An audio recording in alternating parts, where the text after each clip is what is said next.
Soul Shines. It's Michelle here, and I am inviting you to wake up and live. And it's been an adventure lately, so I want to talk about it.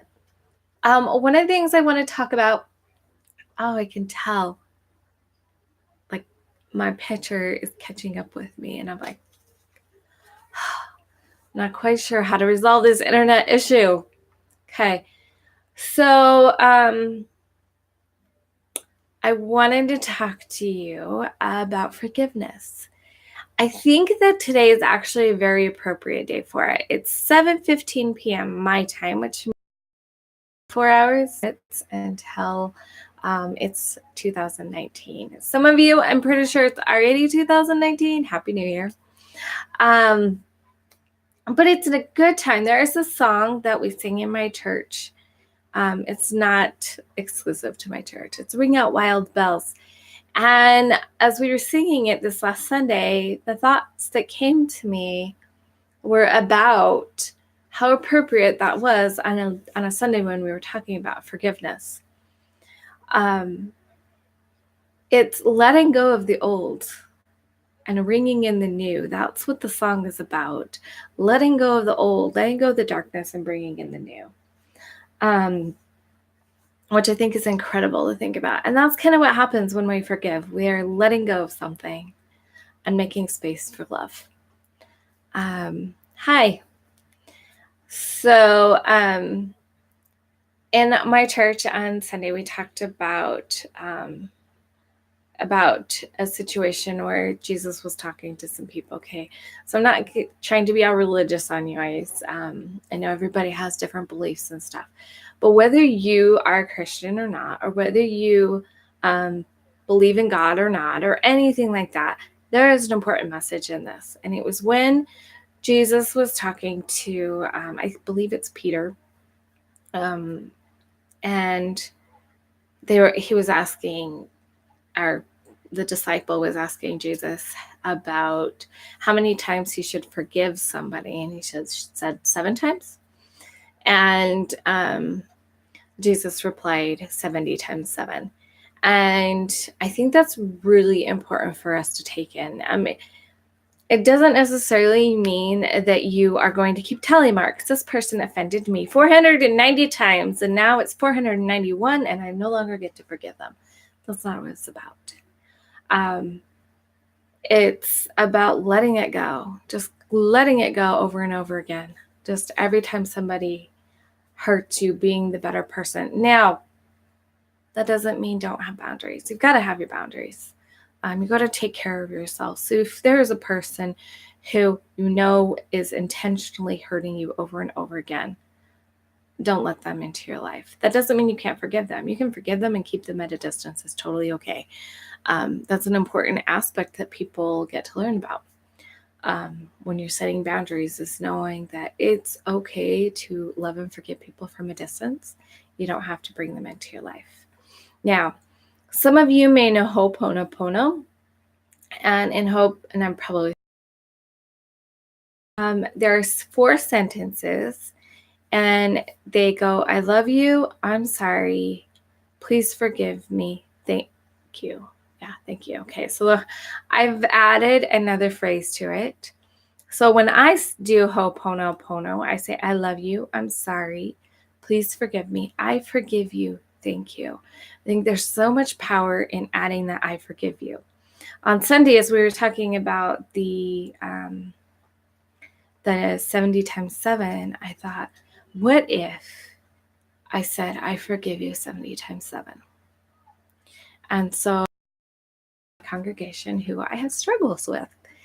And because of what we both do in the congregation, I lead music and she plays the organ.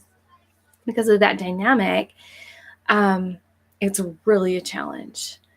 So I sat there and I just thought of that person. And in my mind, I said to her, I forgive you 70 times 7.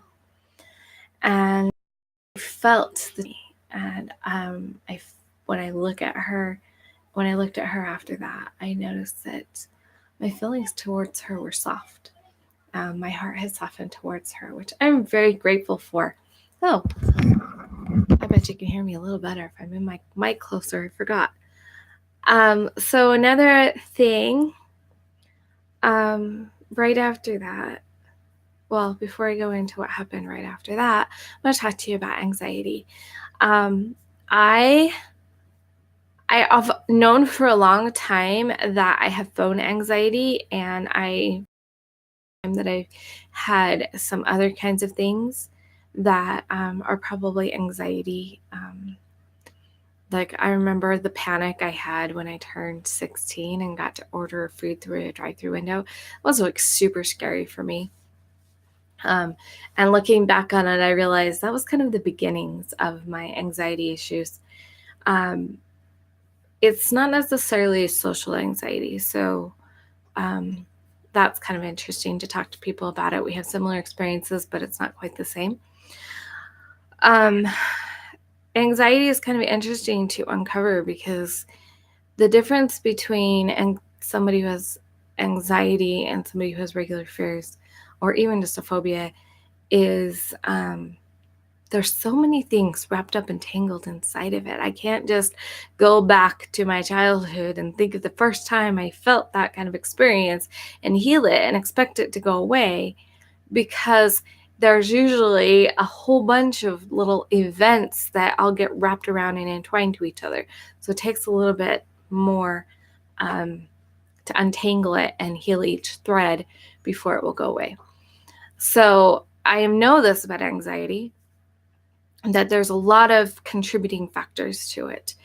Um, and I had another experience in my life where I just kind of thought I was lazy, kind of thought I was stubborn. I didn't really understand what was going on.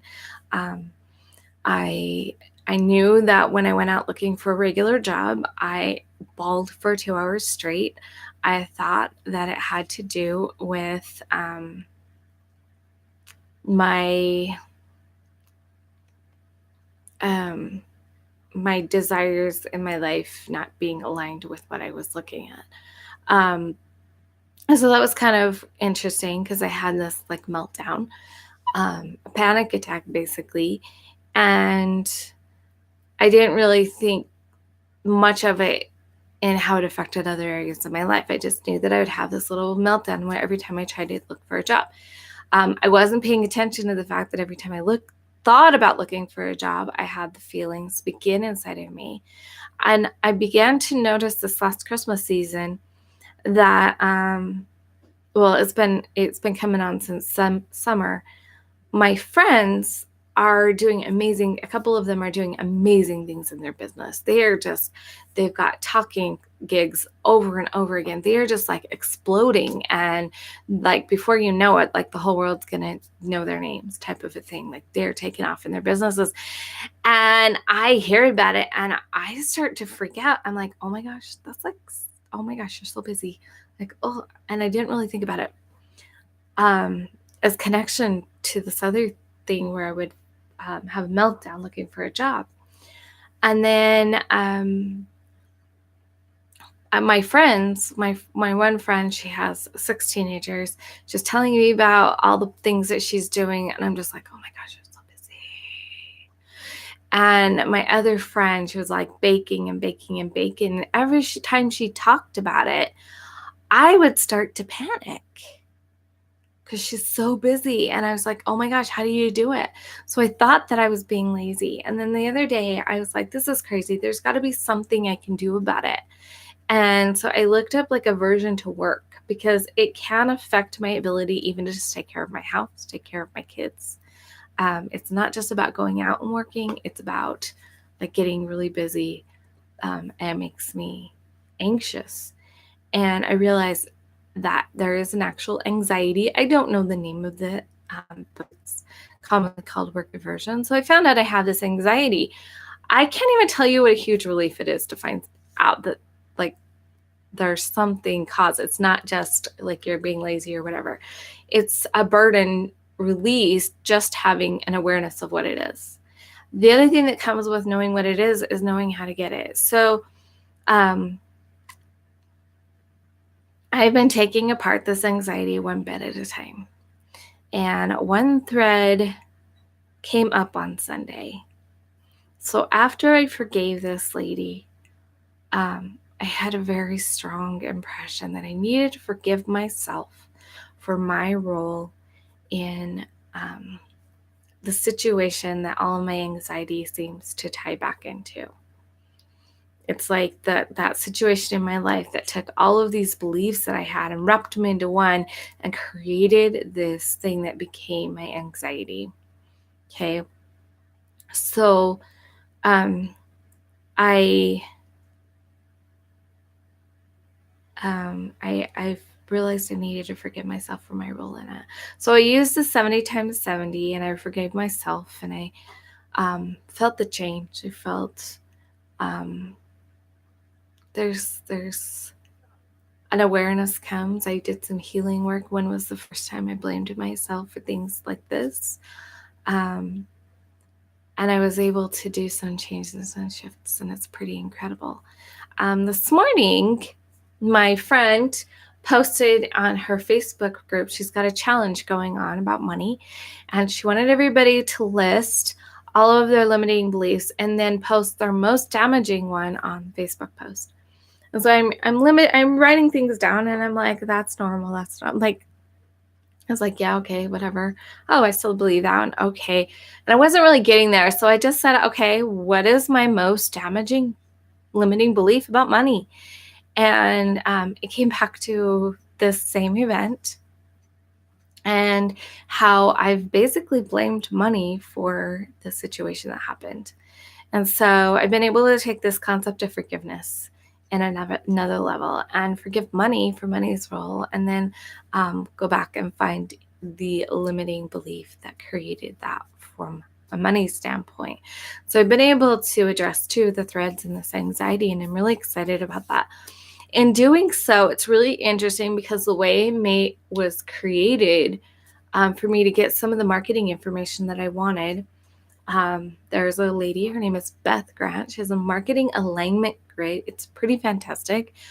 It basically talks about she has 3 columns, and then she has she has 4 columns and 3 rows that when they're all worked out together, you kind of find out what you are.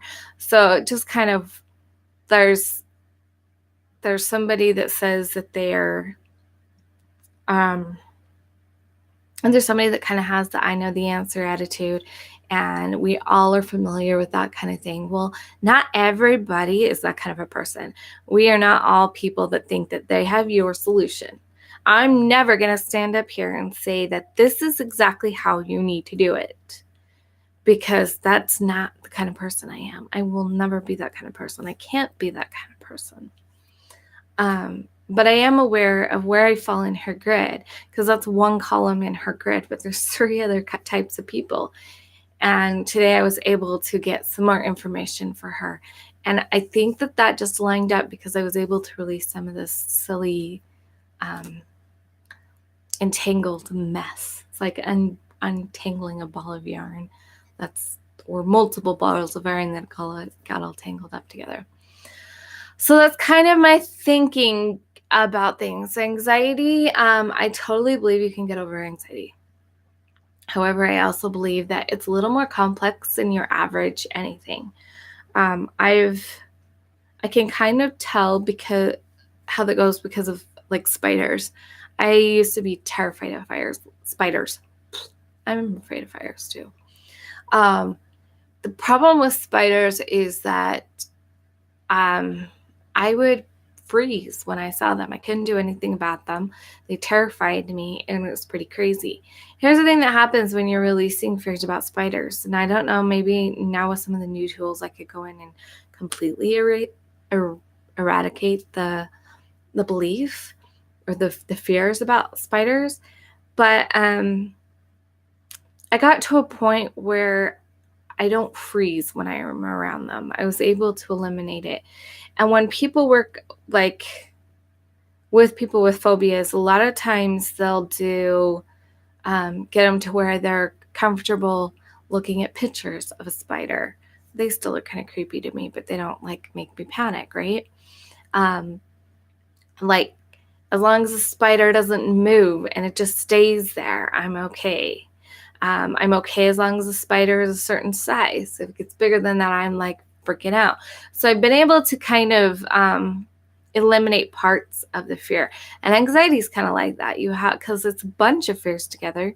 And so you can kind of pick parts of it until eventually I believe that it will be eradicated completely. And I'm really looking forward to that because living with anxiety is so not fun. I think that's what I've got to say today. I'm excited for the things that 2019 is bringing. I look over there at my creation board. It's got 9 squares and 3 are filled in. I'm taking them one area of life at a time, doing some engaging multiple manifesting tools and bringing them into the experience. And one of them is my creation board, which I'm working, like I said, one area at a time. So I'm really excited about my next area of work because then I get to put up another board of my board and it's so pretty.